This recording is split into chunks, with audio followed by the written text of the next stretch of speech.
ladies and gentlemen, Gabe Ramirez What's up? of the Gabe and Nina Morning Show on B96, formerly of the J Show on B96.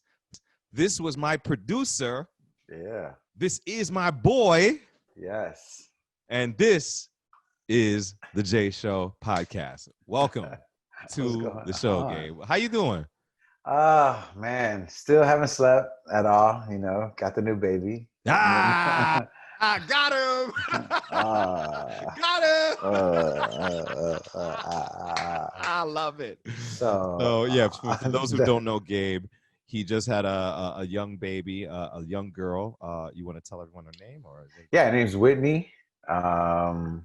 She's right now about to be 4 weeks on Saturday. It's weird. You go from like counting weeks when they're not born, right? You're like, you're 35 weeks, 36 weeks.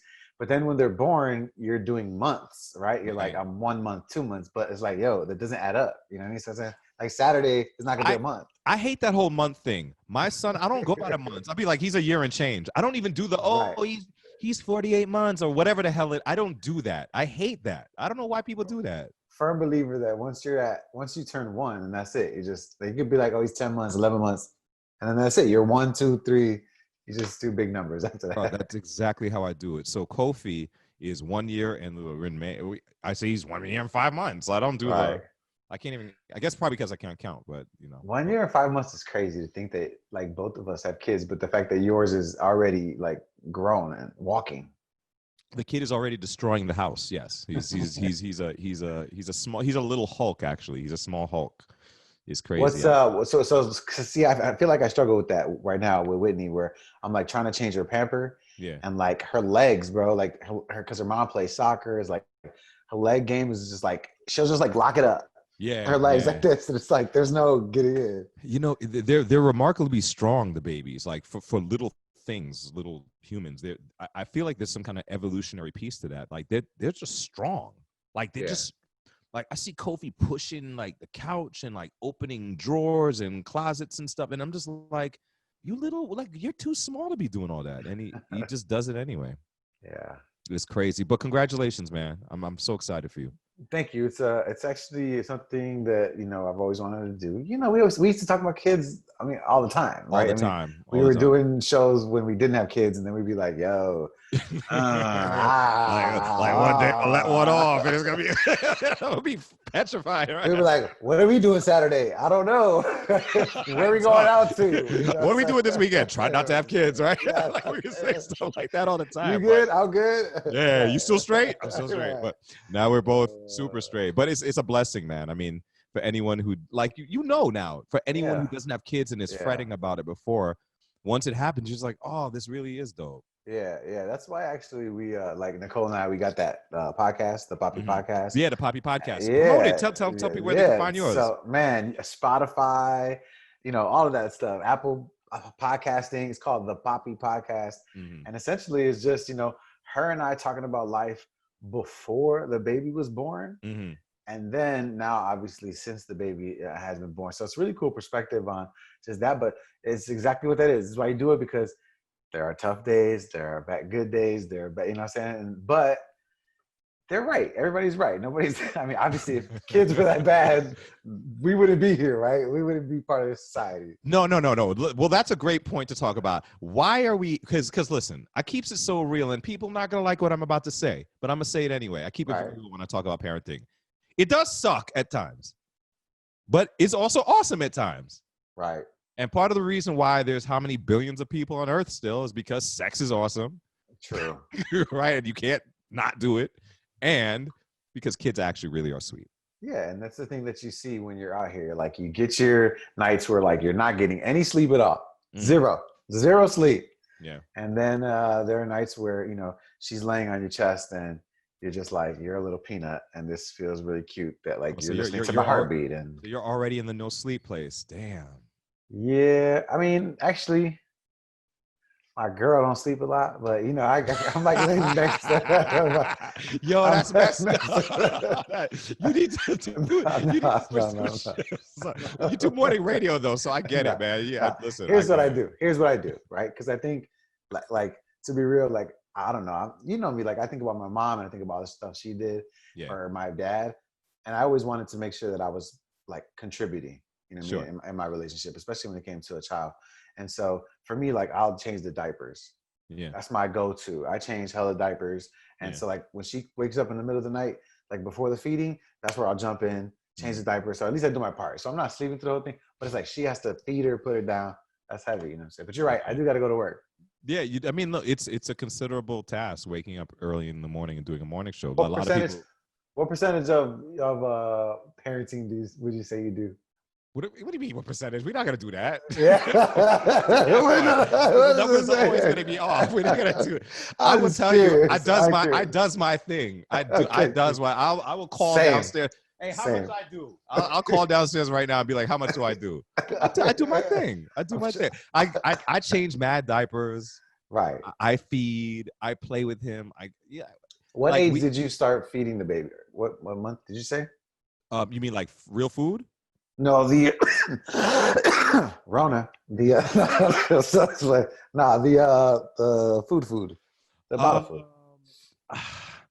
Such a blur now. I mean, not to put all her business out there like that, but she, there was a little issues with the breastfeeding, so we had to get the bottle quickly. I think it was maybe like 2-3 months in. So would you go? Because this is what we're talking about right now. Is like, would you then? She would sleep then the night, and then like there'd be some nights where you would feed the baby the whole time. Yeah. You know what? I'm a little neurotic. I was a bit neurotic actually, and like any little noise, because we had the baby monitor and whatnot, and like any little noise that would go down, like a little cough or a little like anything, I would pop up and run in there and just like be like, what? And like there were times where I'd be like, now it's 2:30 and I got to be up at 3:45 for the morning show. I might as well just stay up. And it would suck, really, really bad. But there were times where I would be knocked out, and then she would just get up and do what she had to do. You know what I'm saying? Like that's what I'm fearing. Like I said, but we're about to get to that stage. So, but you'll develop a rhythm, and I'm sure of it. I was saying it's funny. People tune into the J Show podcast with Gabe, and they're like, first 5 minutes, babies. Dog. Oh, man. This is wild. I don't even. The first 5 minutes is babies, and like these are conversations we've never had on the radio ever. I mean, we couldn't have. We couldn't have them, but now we're having them. Here's another conversation we couldn't have on the radio. Coronavirus. Shit is getting real. Shit is getting real. So, can you feel anybody? And I want to take credit for a little bit, because do you remember that call when I called you and told you about how the coronavirus was going down and you need to start taking it serious because shit is getting real and da-da-da-da-da? Okay. Do you remember that call? To be fair, Jay made the call, but Jay's also called me 27 other times about 27 other things. And be like, yo, it's going down. Hey, this is it. And I'd be like, bro, okay, I got you. But I was right. Sure. I was right about this. For sure, you were right about this one. I do remember that phone call. I feel like it was like, because you guys were like a couple weeks ahead of what was going on over there. And then, we were kind of hearing about it, and we just felt everybody, like most Americans, we talk about this all the time. Right. I'm American. That's not going to come to where I live. Right. You live on that island called America, right? Yeah, exactly. Everywhere in America. And you live in the middle of the island called America, called Chicago, right? Nothing happens in Chicago in America, right? Do you remember when we would talk about like how the United States could be broken up into different, like its own like countries? Yup. Well, how did we break that? What was that breakdown? I know it was like we definitely had like the down south region, like Florida, Alabama, maybe even all the way to Louisiana, like over there. Then it was like we had our east or northeast, the Midwest was split. I don't even remember where we had Chicago. Either way, it was crazy. That was funny. Yeah, it was funny. And then we were talking about the virus, and you were kind of like, I don't know, da. And then weeks, like maybe days later, what happened? Yeah, it hit Chicago hard, man. We actually went into a pretty serious lockdown over here. We're still in one. Damn, I feel like when I open up my door, like a little sensor goes off and it says something, because it's like because the thing is, what is it? Illinois is like number 3. It's like I don't know. We got some crazy numbers. Illinois, I'll tell you, because I've been watching. Yeah. Illinois is like the only city that's second to New York is Chicago. Like Cook County has the highest rate of coronavirus, and I hope I'm not putting out fake news. That's what I think I saw. No, you know what? County. Yeah. But you know what? That's a credit to Governor Pritzker, because he was one of the first governors who was like, I want to get testing up to 10,000 per day, right? And he wanted to make it readily available for anyone and everyone. We got people like Sean Penn, the actor, just here this weekend, setting up a site. You know these streets well, Jay. Belmont and Central. He put up a spot over there in a real Spanish neighborhood on the northwest side, exactly. And so that people can go for free, get tested, no questions, no insurance, no nothing. Just so they're like, yeah, we're testing a lot. You know what I'm saying? And because of that, you understand, you know that more than anybody else. Those statistics, when you see them, it's like, yeah, well, that makes sense, you know? I'd rather just have it be under control and be tested, because ultimately that's what everybody wants, right? Right. To a point where everybody can just get tested easily, just so they can find out whether they have it or not, and then get them, quarantined at the crib. And so it's like, what has that been like in the dot? In Toronto, it's been interesting. The biggest issue here, from what I understand, is the nursing homes, like the extended care for old people. That's where it really, really got crazy. A lot of elderly people actually died here. A lot. Do you think you're gonna get it? No, I don't think I'm gonna get it, because I'm too ill. I'm too ill, like hip hop ill. No, not. I'm not sick ill. I'm too hip hop ill, as in like I'm doing the most. I got alcohol at every stop of my life, from the whip to the house to the work to everywhere. I got alcohol. Yo, I'm doing the construction in this crib. Right. Off the crazy, like rando, I bought a box of 30 N95 masks. This is pre-corona, and I just had them joined stashed in my garage, because when I was coming in here, like, there was all this dust, and when everything popped up, I was like, oh, well, I got my masks, and I went coronavirus. They were like, oh, no one should wear an N95 mask. I was like, unless you bought them already, which I did. Right. Don't buy it, because that's what they're afraid of, right? Everybody. They were like, yeah, because the first responders need them. I was like, but I bought them already. I've been had them. Damn. So I kind of came off there. So I still have a stash of N95 masks. Yeah. I feel like, it's funny. Like, you think that you're looking at other countries that have it, and then you're saying to yourself, everybody feels that way, right? Like, I'm not going to get it. I'm too ill, because I think that's how everybody. I feel like that too. What you trying to say? I feel like that too. I go out every day. You think I'm gonna get corona? I think a lot of us are going to get corona. Don't you think? I don't think I'm gonna get corona, and I know that's like a bad omen, and I need to knock on wood right now for saying some dumb shit like that. But like, I don't think I've isolated my life to a very small perimeter of things that happen here. Okay. Here, better question. Sorry, because then this is probably what I'm more concerned with. When they start to open things back up, right? Like, now you're talking about how everything's quarantined, people are moving around. Yeah, I'm staying away from all these idiots. I'm staying away from them. When they can open up everything, I'm not going around them. Next Friday, they're opening up the patios in Chicago. No inside dining, just patio seating, like rooftop stuff like that. So they're opening that up, and I was like, "You think I'm gonna like? That's gonna like? I feel like this is gonna get so much worse. You know what I'm saying? I believe there'll be another wave, and I believe that just human nature is we're just we're like unbridled Mustangs people. We just want to be free and whatever, and just want to go do what we do, and I think there will be another wave, but the squad here, like we're locked down. We're not going anywhere until we get a vaccine. That's us. And I know the anti-vaxxers are going to hate that, but I'm not doing nothing until I get a vaccine. That's me. That's just me. Right. So you're going to be, that's like for like a year though. Yep. That's what everybody, that's like the hot button word right there, the year. I've made my peace on that. I said that when everything started, when everyone was like, oh, it ain't nothing, it's going to go away. When Donald Trump was like, it's going to go away, I already said we locking our doors for like a year and change. I already said that. That's heavy. Yeah. That's crazy, man. It's sad too. Like, I mean, especially, so what are you doing about, man, I hate to even go back to the kids with that. That's what I'm saying. Cause we're like talking about that, and it's like, our kids, you know what I'm saying? Like, if it's going to get worse, like that's what you're really concerned about, right? Like, can we beat it? Can we try to tough it out and not whatever they say? Yes, we feel like we can. It's like, but our shorty might not, you know what I'm saying?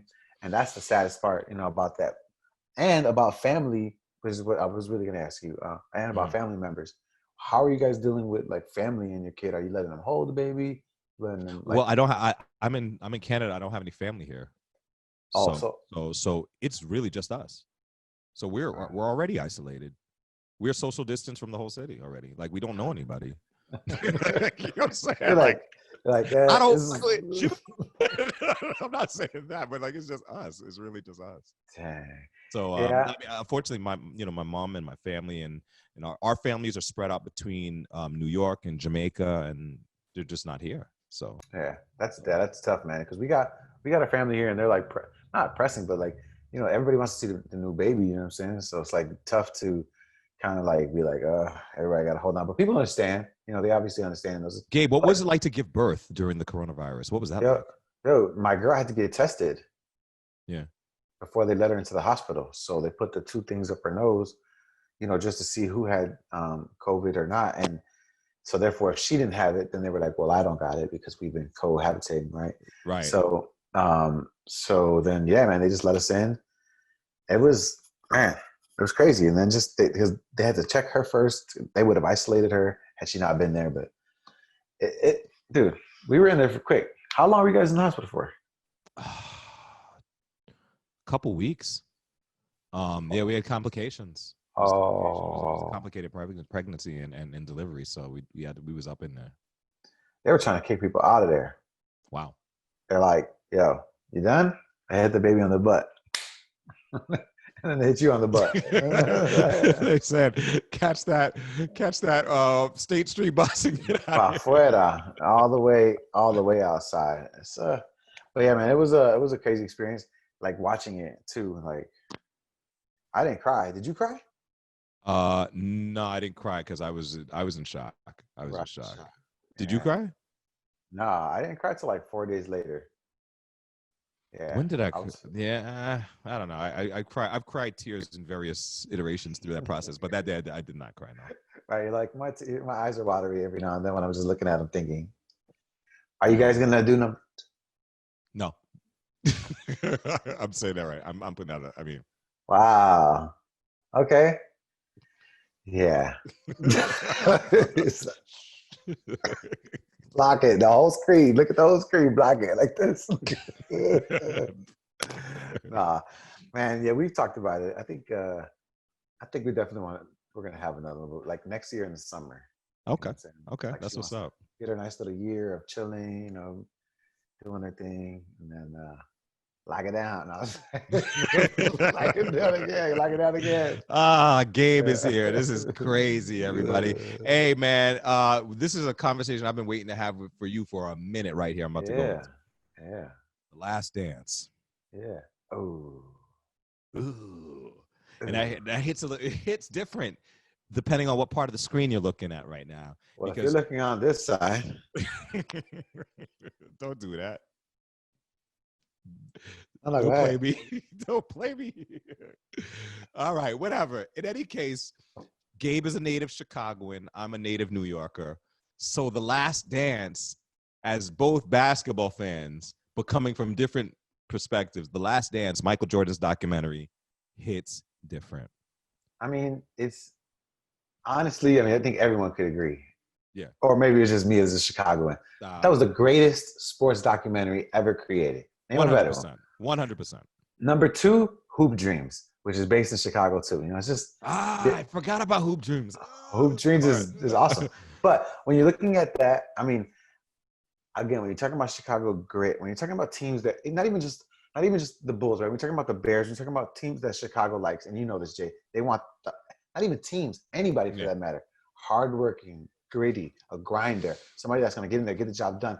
And I think that really comes from the early Jordan years where he set that precedent. And like when you're watching that documentary, you're just saying to yourself, this is greatness. This is amazing. This is what our city is all about, just being a winner. Mm-hmm. Winning championships, you know what I'm saying? Coming through in the clutch. All right. Doing all that. I knew you were going to do all that. And that's fine. And you do, and Chicago's Bulls deserve it because you sure ain't going to get all that from the Bears. And well, the Cubs won their joint, whatever. But I'm not gonna ish on Chicago because I am, by all intents and purposes, I've lived in Chicago for 10 years. I rock for the Chi. It was just a very awkward thing for me when I finally realized I would be moving to Chicago, knowing that I was a lifelong Knicks fan, and knowing that I was Gabe. I'm telling you, it was one of the biggest parts for me. Like moving to Chicago, like damn, how am I gonna rock with the Bulls? Like how am I really gonna do that? Like how? And I tried, and I'll be honest with you. The 10 years I was in Chicago, anytime I had to, yay Bulls. It was a little piece of song. You're like Michael Reinsdorf's son. Hey, I hate you, dog. guys. Yo, didn't we remember we did Michael Reinsdorf's son's his bar mitzvah? Bar mitzvah. That alone, anyone who's watching, Michael Reinsdorf, the son of Jerry Reinsdorf, asked us to come host and DJ his bar mitzvah, and I was just like, I would just put me in the belly of the damn beast. Why don't you? Like, why? But they were great people, and they are good people, and every one of the Bulls was really good to our show, right? They were good to us. Yeah. Oh my gosh, they were awesome. They always took care of us. You know, got seats to the games and stuff like that. They're always really, really nice, very humble people. They were great. Michael's an awesome guy, and as is his wife and his family for sure. But we were actually watching the Last Dance, not for Michael Reinsdorf. We're watching it for the Bulls. And how did it feel to see, what is his name, Charles Smith, get his stuff blocked 3 times in a row again? Even when I feel like, even if you weren't a Knicks fan, you're just watching that little sequence there during the documentary, and you're just like, wow. That I think many real basketball fans can agree that was one of the worst sequences in basketball history. Yeah. Because like that legitimately ruined everything for the Knicks, and nothing happened for them after that. Like that was one of the worst Knickerbocker moments in history. And when you're talking about other situations in the documentary, it's something that they didn't point out, right? Mm-hmm. It's like the difference between Jordan and everybody else that he played during that documentary was that, look, Ewing that he beat missed them free throws that could have won them the game, right? Yeah. Smith could have made them that layup to change the narrative, but he didn't get an opportunity to, right? Karl Malone missing free throws and shots in those final situations. But what was the antithesis of that? Jordan coming through, actually hitting the shots, coming through, scoring 40 points, not giving up about nothing. You know what I'm saying? And it's like, you make a very good point. Greatness. And I think Reggie Miller in the documentary said it best when he said, we were a better team. Reggie Miller in his heart of hearts thought that those Pacers were a better team, but he said for some reason, them dudes had the winning DNA. Yeah. He said that, the championship DNA. He said they reaching that championship DNA beat us. And I thought it was a very telling statement from him. Of course. My favorite line from that, though, when he was like, don't talk shit to Black Jesus. I was like, yeah, Mike, talk that shit. I was like, I think that needs to become a meme. So one of the things I regret now watching that documentary, I wish that documentary, and this is me just being narcissistic, but I wish that documentary had came out while I was in Chicago, because I really would have really relished in what I was a part of at that moment a little better. You know, the Bulls, while I was there, 2008 to 2018, the Bulls were, still a dope team. It was the Boozer, the D-Rose and all that, the what do you call it, Jimmy Buckets. It was all that. And the Bulls were still doing their thing, but they weren't doing their thing. And can we talk about Jimmy Buckets used to come to our like J-Show jingle bashes or whatever in the Jimmy backstage? Butler, Jimmy Butler. Jimmy Butler used to hang out at swaggy at all. And Jimmy Butler, you should just come hang out and just like chill, right? And like sweats or whatever, right? Yeah, that part was cool. But it's just, I always was like, yo, you're not the Jimmy Butler that we met back then. So you were chill, you were doing your thing. Hey, I just want to throw it in there because I'm a Jimmy Butler. That's fine. That's fine. Jimmy, I'm a hater. If you're watching this, I'm a hater, baby. You hate no. Well, now you can, right? He's not there no more. But I just wish that I had relished in that Bulls. I wish I had wiped off the chip off my shoulder and relished in really the Bulls. Those Bulls really changed planet Earth. Like your Chicago Bulls, Gabe, changed the Earth. Like they changed the culture of the Earth.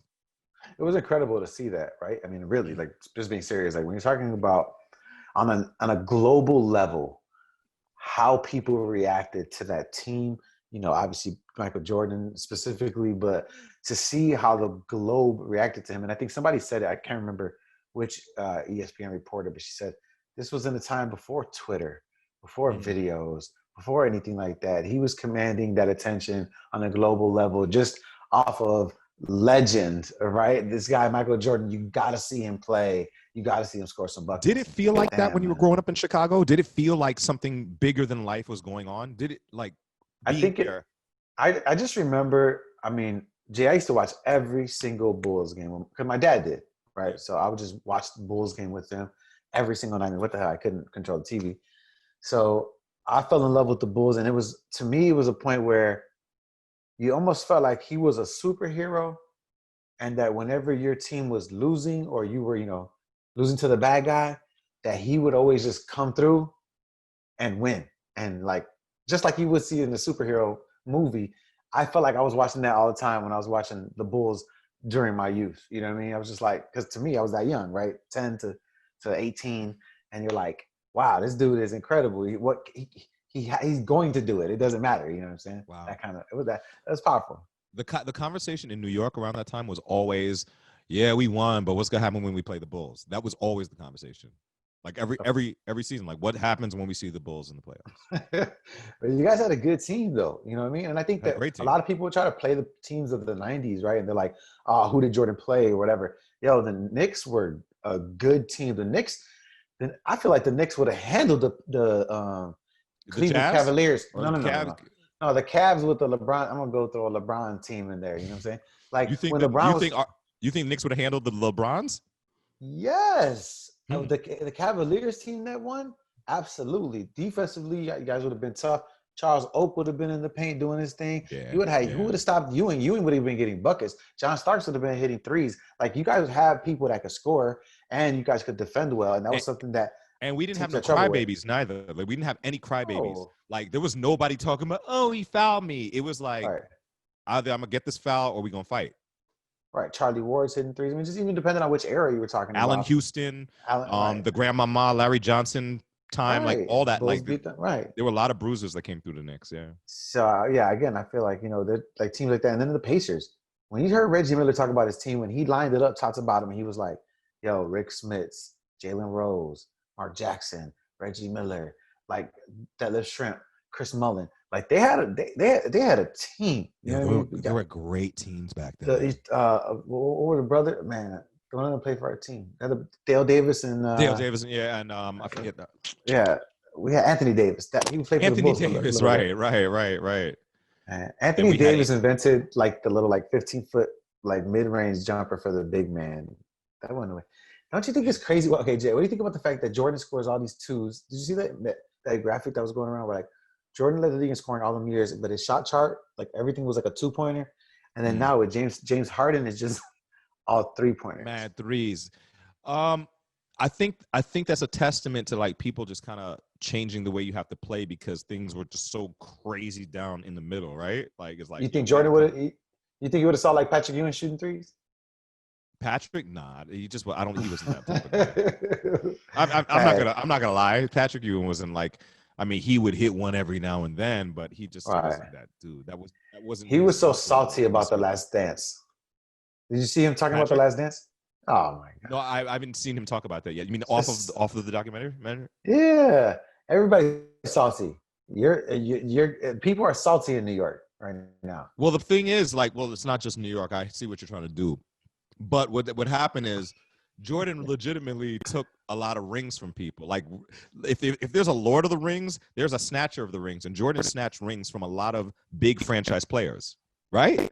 Yeah, of course. He's a killer. There's cats like what's his face, Charles Barkley, who should have had a ring, and he doesn't because of Michael Jordan. What do you think about the documentary? I feel like a lot of people are saying that it kind of like just solidified the debate of the GOAT. Right. Yeah, I think it solidified the debate. Okay. I think it's solidified. Unless there's a LeBron documentary that comes out that shows us some behind the scenes things that LeBron went through that really goes above and beyond what Jordan went through. But the other piece that LeBron won't have is the legacy of being with one team and carrying that team through victory like that. I mean, say what you want about me for saying that, but that means something. Like 100% loyalty. Right? The loyalty. Because look, he ended up going back to Cleveland to try to win them a championship, right? Yeah. But he could have stayed there and just brought the talent there and won a championship there instead of going to Miami. And Jordan came back to what he thought was a bum Bulls. He thought it was a bum-ass Bulls, and it was like, yo, y'all got to step up and come do this with me, right? We got to build it back up. It's just a killer mentality. Look, Can Yeah. LeBron do certain things better than Michael Jordan? Sure. Do you feel like he's a better philanthropist and he cares more about social justice? Absolutely. We can see that. It's clear as day, right? But when you're talking about a pure basketball player, someone that wants it more than you do, you got to want it more than they do. Like, you're not gonna want it more than Michael Jordan. Like Michael Jordan just wanted it more, like more than anybody. He's a freak of nature in terms of his DNA, his mental capacity, and he's just one of those things. I look at Michael Jordan like I look at Michael Jackson, where it's like somehow the genetics just really just kind of that combination created an excellent person. Like just that combination of chromosomes created excellence in that one person. How crazy is it that you made a person? It's scary because I don't deserve all that power. I don't deserve the power to make a person. How about that? How about that? Yeah, it's a lot of responsibility, man. Like half of somehow, some way, your being turned into another being with another person that created a being. Come on, that's weird, guys. And I look at my son all the time, and I'll be like, "You're conscious," and I look at him like I'm looking at you as you're some other person, but you're your own person, and one day you're going to be as conscious and as independently thinking as I am right now. Exactly. Looking at me like I'm some old fool. Here's one for you, Gabe. Your new days are his old days. Right. My next week, everything back in the day. Yeah, right. Your right now is his back in the day. Right. Like that nice new kitchen you got is, oh, look at the old kitchen from back in the house. Like that's what it is right now. Isn't that crazy? That's so funny. Right there, I got a whip back here. He's gonna be like, oh, these kids, this kitchen. That reminds me of my mom's old kitchen. My corny ass parents with that tile they love, but like it was Three's Company or something, right? Yeah, that's really what it is. It is so funny, but it's true. And these are your new days. That's wild, man. Thinking about that. I'm thinking about, like you said, I think you said it best right there, where it's like they have their own conscience. They're their own person. I talk to Nicole all the time, and she's like, you're gonna love her more than you love me. I'm like, babe, I'm gonna be with you forever. She said that? You're gonna love her more than you love me? Wow, that's funny. I was like, well, and I'm like, babe, it's like, I'm gonna love you forever. I was like, this baby's gonna turn 18. She's gonna get out this house. She's gonna go find her a man. By the time she's whatever. I was like, it's a wrap. I was like, it's done. Me and you, we're done. I was like, but me and you, I was like, you're my girl. I was like, we're forever, ever. To the rims fall off, right? To the rims fall off. I was like, it's trust me. I was like, I always love you more. Have you had that conversation? She put that pressure on you yet? Oh, go ahead. Oh, daily. That's all that. I want to ask you, does everyone in Chicago know that I'm in Toronto, or most people know that I came here? Yeah, I think probably I'd say like 80 to 90% of the people. You know how it is. Some people just stop listening altogether, so nobody even knows, like, nothing that happens. But yeah, for the most part, everybody's always, whenever I run across people, and they're talking about Jay's show, it's always, like, how's Jay doing in Toronto? You know what I'm saying? They follow on social media, so yeah, always a lot of love out there for you. I mean, right now, a lot of people watching this, it's going to be a really nice, healthy mix of people from Toronto and people from Chicago. And you've been here before. Love Toronto. Could you explain to people your impressions of Toronto as a city, so Torontonians can kind of understand what a Chicagoan would think about the city, and the Chicagoans can say, "Hey, I've never been to Toronto. What's it like? What are your impressions of this place?" I think first and foremost, if you're from Chicago, there's zero reason why you shouldn't be making that 8-hour drive up to Toronto, right? It's a 1-hour time change as well, so it's 9 altogether. You think about where you've driven 6-7 hours in either direction. Toronto is no different. Like, you're doing yourself a disservice by not being able to, just for the travel time alone and being in another country. That's just like 9 hours or 8 hours away. That's crazy. When you go to Toronto, it's just, I think the number one thing that stood out to me was just like the fashion, because it's like, Chicago is very segregated. It's very like, you are who you are and you stick to that lane. And whereas in Toronto, like if you took some of, like, let's just say like the Asian people in Toronto, right? And you like the way they dress, like hip hop or whatever like that, and you just like slap them in Chicago, and people in Chicago might be like, y'all are lame, you know what I'm saying? Or some like white people or whoever it might be. White people, black people, like whoever, the way they dress, you throw them somewhere, they're like, you're trying too hard, you're doing it. But like in Toronto, they're not doing that. That's their thing. That's like what that is. Like the whole city is that vibe. Like and people are more fashionable forward. Like it's like, and they look cool, got more nicer colors. It's like, so for me, I love that about Toronto, the fashion sense. I loved proximity to Chicago, what that was like. And then, it's still a cool culture when you go out, restaurants, bars. It's still got that kind of vibe. I've still never been in the summer. For some odd reason, I'm always going there in like October to February, like in that gap. Yeah. I'm always there. You haven't come here for Caravana yet, right? Absolutely not. We used to talk about Caravana. Remember? We used to talk about it. I was the one that told Jay about Toronto. How about that? You Are you told Torontonians? I told him to go to Toronto. First, no, you gotta take. No, you told me when I you were like, I was looking for some place to go on vacation. You were like, man, you just drive up to Toronto. They got Caravan up there and everything. And I was like, yeah. And I was like, it's 9 hours away. I know. You're like, you just go. And then after I started going, I kept going after, and then I just went forever. That's funny. That's what happened. But yeah, Toronto is dope. One of my favorite things about Toronto for any Chicagoans listening is that like everyone here seems to have some kind of real authentic like base in there. Like there's an authenticity here that I like. Not that people in other cities are fake, but like I don't even know how to describe it. I think from a cultural aspect, there's just like, I don't know, in America, like American culture kind of like blends with whatever your other culture is, where you come from. But here it seems like culture is probably slightly ahead. Like your original culture is slightly ahead than your Canadian culture. But I also think it's just more in like an embracing lifestyle as well, right? Like you go out in Toronto and you'll go see a table full of people and it's a black girl, a Spanish girl, an Asian dude, and an Indian dude. And that is like you don't see that in Chicago. And that's like every table everywhere in Toronto. It's just like mix of people. It's crazy. A lot of people are looking at you right now like, is that really what Chicago's like? That's really what Chicago is like. They'll be like, people will be like, oh, where we going tonight? I'm like, oh, we're going to go to blah, blah, blah club. And they're like, it's a black club, a Spanish club, it's a white club. What kind of club? 100%. I remember when I do parties in Chicago and I throw a flyer out, or I give someone a flyer, they'd be like, oh, where is that? And I know what that really means. What kind of party is it? Where is that? I mean, if I said South anything, they'd be like, oh, cool. And then it would just go over their head. It's crazy. I mean, that's a terrible thing to share. The problem is that like what would that, like when you're thinking about like what does that take to get that happen? It's not, because the people that are like,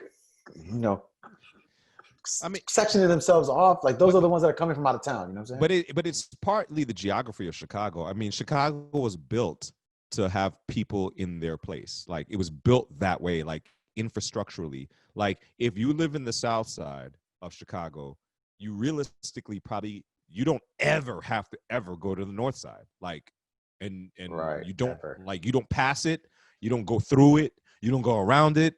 Like you could literally be in the South Side your whole life and never have seen the North Side, and vice versa with the North Side.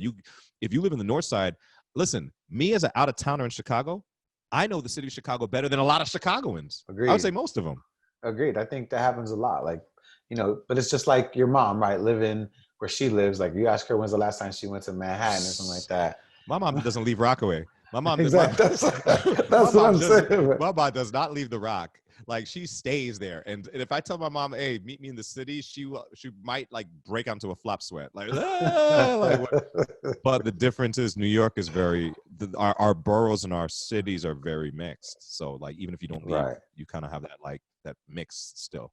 That's the thing. I mean, it's a sad part, but I think that there's neighborhoods in Chicago now that are really just like redefining what Chicago looks like. Yeah. Especially where I live right now, East Garfield, like right by United Center. Mm-hmm. I think that's an area where, it's gentrification in a different type of way, right? It's interesting because it's like you have those Chicagoans that are educated and had some money, but that grew up here, and they, let's say, lived like myself in Humboldt Park, and you want to buy, right?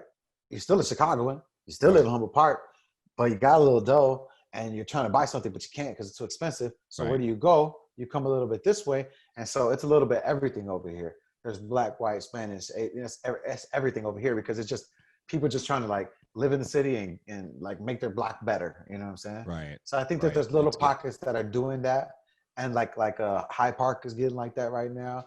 You got Streeterville is getting like that right now. So it's like just some neighborhoods that are just like mixing up, which I really like. So you as a native Chicagoan, but as a Puerto Rican, do you think your neighbors look at you as Are you a yuppie gentrifier or are you an originale? Like, well, what do they think? Who do they think you are? It's fun. It's funny you said that because like so part of my plan, you know me, I'm always playing mind games. They had to tear down the garage in the back, right? Yeah. And then like my backyard just looked trashy. My front fence was bogus. So I left all that on the outside like it was for like a couple of months. So people could see me. They saw me and my girl. They saw she was pregnant, so they can be cool. So that you don't just come and stun on everybody with like a brand new crib. You know what I'm saying? Is that one house? Is that one house in the middle of the hood, right? That's like got the black joint and like the wood. And it's like, who the hell do you think? Don't do that. Don't do that. Who do you think you are? So it's actually funny though, because so to one side, it's actually a Puerto Rican family that owns the 2-unit that's next to me. Okay. So you know what I'm saying? We talk all the time. They're cool. And then on the other side, it's this lady, older lady. She's a real estate agent, so she's cool. So everybody's kind of chill on the block, man. Actually, it's a pretty chill block. Like I said, it's different mix of people everywhere, but they see that we're new parents. So one of our neighbors brought us like a gift bag with some stuff for the baby and stuff. Oh, that's what's up. That's nice. Oh, dude, nice. It was so sweet, man. So sweet. So yeah, it's cool, man. You know, you know what it's like, man. Getting the crib and having to deal with all the BS. You know what I'm saying? Inside and out of it. Do I? Man, I haven't even touched on that. Like the people watching this podcast don't even realize the amount of hell I've gone through with this renovation. Like I've gone through like some of the worst moments of my entire existence just trying to get this house up and running. It's crazy. That's a tough one. I feel like it's so hard to like trust people with money. You know what I'm saying? Yeah. Like it's so hard to trust people and like make sure they do the renovation and stuff. Because I know when like the kitchen and the like the rest of the house, like to fix that stuff. I mean, we had a good payment plan structure. I'll tell you that, because I sure wasn't about to give them all that money. I was like, you're gonna get this much up front, you're gonna get this much weekly to pay your bills. That's gonna be a whole nother podcast of mine, like to teach people how not to get ganked in the construction game. How not to get let me not use any nasty euphemisms because that's how I feel. But how not to get jerked around. Yeah. The nicest room in this house is the one you're looking at. The nicest frame of my house is this. Like literally, once you go like past that frame, I'm not even gonna do it. It's a construction site. It's literally a construction site. Once you go past that frame, it's crazy. That's so funny. And don't worry, my kitchen's the same thing. If you just go a little bit this way, the dishes are right over there. It looks there's a toilet right next to Bob Marley, like right there. I'm not even joking. There is a toilet right there. That is so funny. It's just sitting there. There's a toilet. Looks good though. That's good. I like it. Looks like stuff that represents you. You got your little Kanye.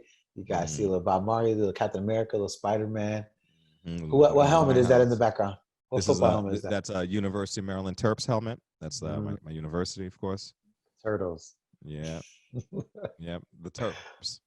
Feel the turtle. Don't do that. Don't do that. So they had some. No. They had a good basketball team, right?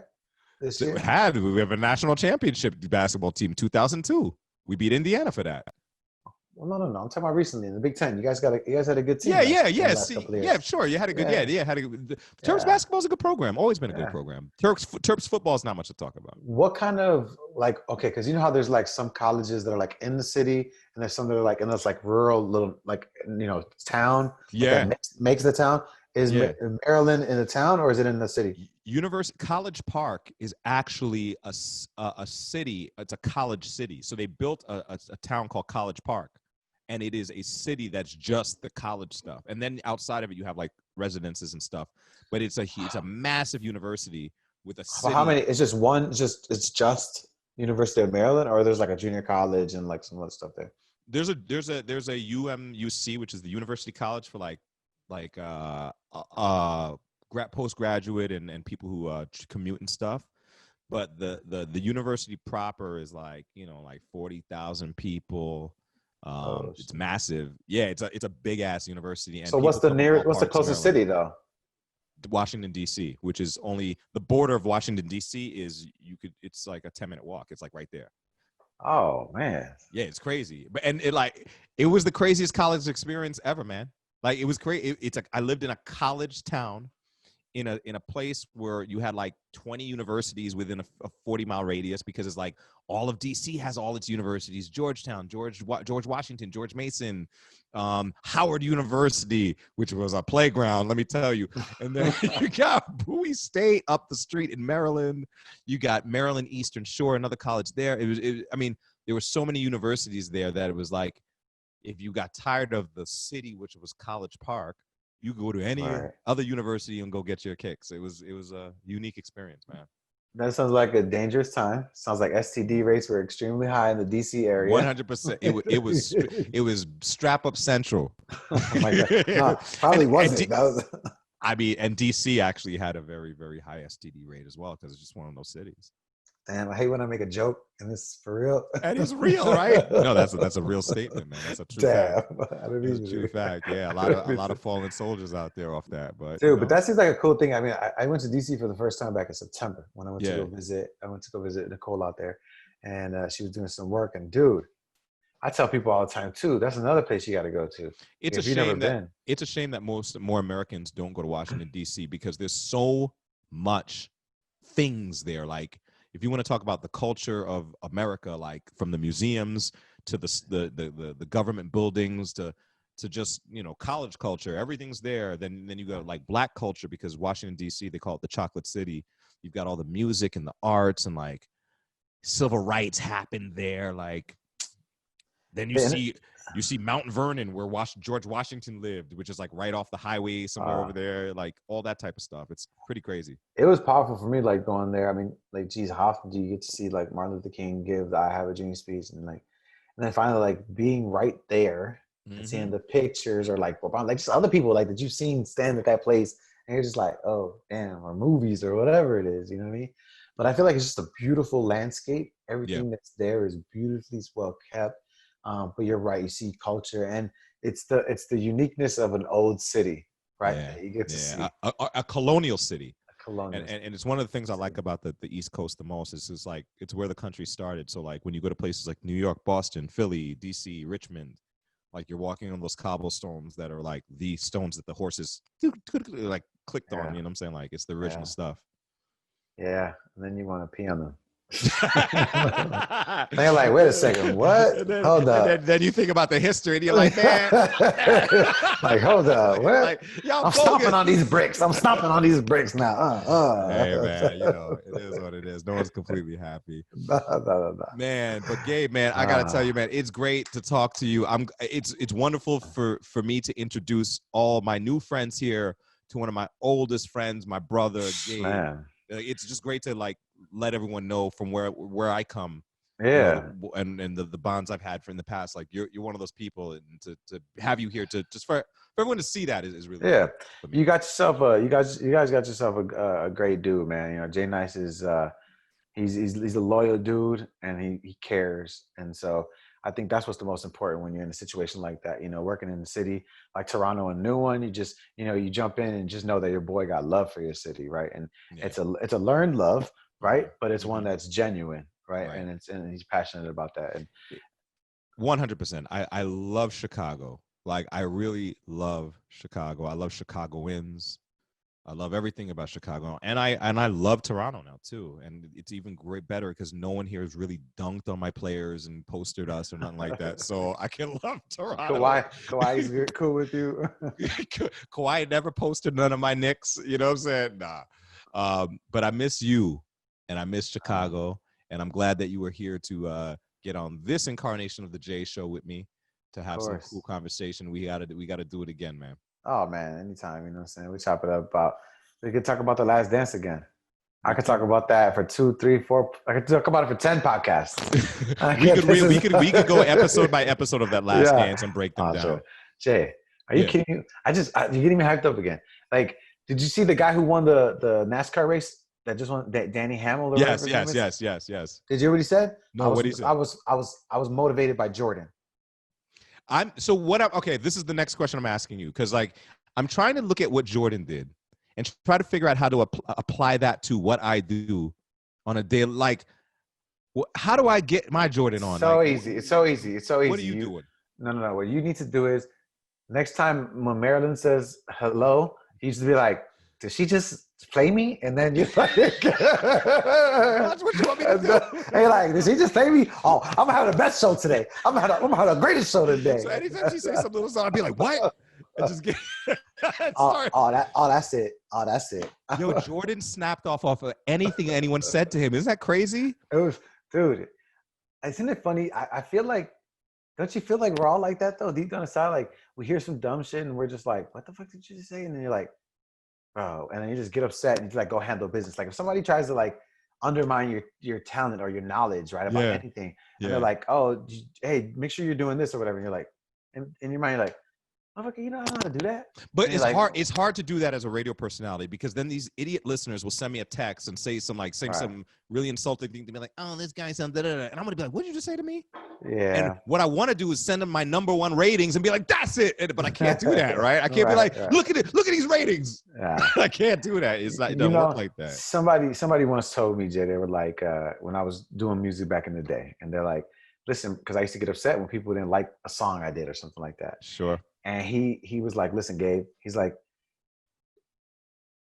not everybody's going to like your song. He's like, right. Because the people like only country music. Right. They don't even like, like R&B or like hip hop or anything like that.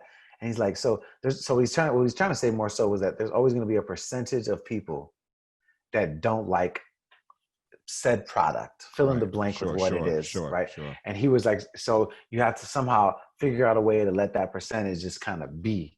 And I think that's what we got to do. Like, when it comes to ratings or when it comes to feedback from whoever it might be, right? It's like, hey, my brand or our, whatever we're trying to put out there, I'm not here to please everybody because I know it's not possible. It's never 100%. Even if you're Michael Jordan, you'd never have 100% of the crowd. If you're Michael Jordan, you never have 100% of the crowd.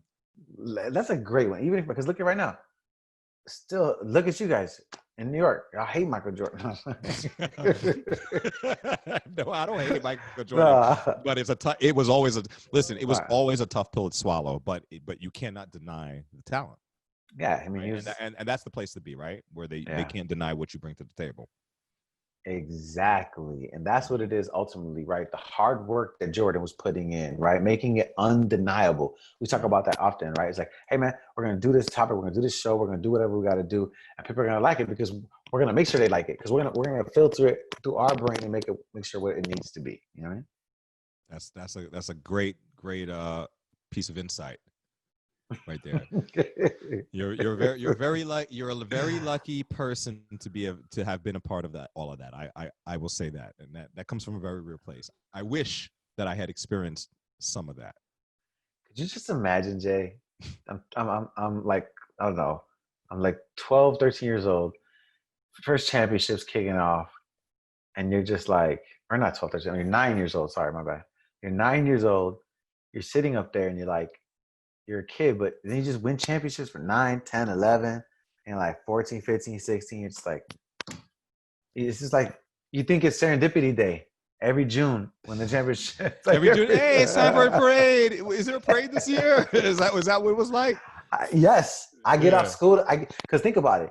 You're at the end of June in high school, right? You're like, cutting who's going to school the last couple of weeks, you know what I'm saying? You already got your classes. Damn. So you're going to the parades, you're out partying.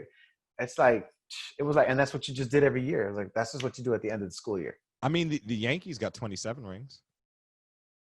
Like we felt like, I mean, you could shrug, but like there was always a Yankee parade for a while, like in New York, like putting on your pinstripes, like, all right, Yankees won again. But I mean, B-balls for the hood, then like. I feel you. I know. I feel you. The hood didn't get it. But even baseball's for the hood too in New York, but it's just the other hood. Basketball didn't get they. No. Yeah, but I think if the White Sox, man, don't even get me started. Anyway, let's not talk about that.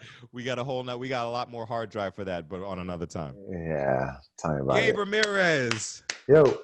Gabe. Good seeing you, bro.